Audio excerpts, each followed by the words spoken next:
What up, it's your boy, Daniel Oliveri, back at it again with another video. And in today's video, I'm going to be talking about bootlegs and my opinion on them. Okay, so if you don't know what bootlegs are basically illegal recordings of Broadway shows or off-Broadway plays or any kind of show that is currently in theaters. Now you can find many bootlegs on Broadway, but the only thing is they're kind of hard to find because they don't use the actual title of the show, because if they use the actual title of the show in the bootleg, then it will get the video taken down. So they use like random weird titles, and they're very strange, but if you find one you'll know because the running time should be like 2 hours and 30 minutes, and it's usually a picture of the show, but the title is a totally weird name because it won't get taken down if they have a different title, because no one will think that it's a bootleg, I guess. Now, honestly, if you ask me what my opinion about bootlegs are, I actually support bootlegs. I like them.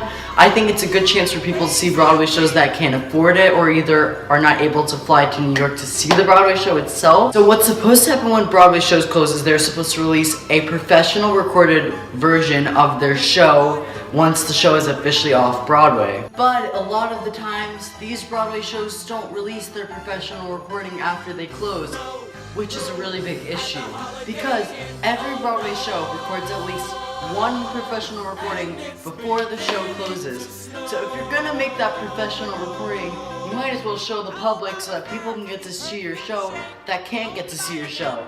So basically it's like you can see the show, but you're not seeing it live in person. And yes, I understand, the people that made the show want you to come see the show in person. That's why they don't release it. I understand that. But there's also many people that won't have the opportunity to see the show, so releasing it would give them the ability to see it on their computer, phone, TV, however they're able to view it. And I would still see the show even if there's a professional recording out, because I want to see it in person, and I know many other people would too, but I'm saying there should also be an option of a professional recording for people that can't do it. So basically there is this site called Broadway HD, which is basically the Netflix of Broadway, and they have a wide selection of shows that you can watch, which are professional recordings of Broadway shows, and there's a monthly payment fee that you have to do, but it is basically the Netflix of Broadway, so go check it out. It's called Broadway HD. I highly recommend it. I don't have a membership, but I'm probably going to get one, and it looks very nice.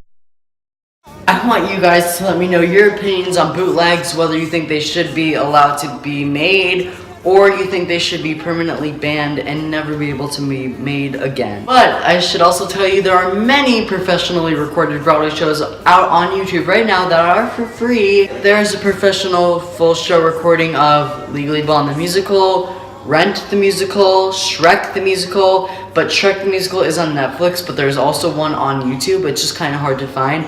But if you have Netflix, there's a full show recording of it on Netflix. So Newsies the Musical has a professional recording on Netflix too, and I'm pretty sure they have one on YouTube too. But the one that's easier to find is definitely on Netflix. So if you're on Netflix, they have 2 full show recordings of Shrek the Musical and Newsies the Musical, both professionally recorded, which I have to say are pretty amazing. Also, I have one tip of advice. If you're gonna ever consider making a bootleg, you have to be very, very careful. You have to make sure that you're not caught filming the show by the ushers that are all around the theater, because if they catch you, you will likely be banned from the theater and you'll probably never be able to see that show again in person, which would really suck because usually that show probably won't release a full show recording, which would be actually awful for you. So I wouldn't recommend filming bootlegs, but you know what? I'm not controlling you. Go ahead, do what you'd like. But I'm just saying, I wouldn't let it ruin your Broadway experience. Just don't risk it. Thank you guys so much for watching. If you enjoyed this video, please don't forget to like, comment, and subscribe. And I will see you all in the next video. Good dang bye.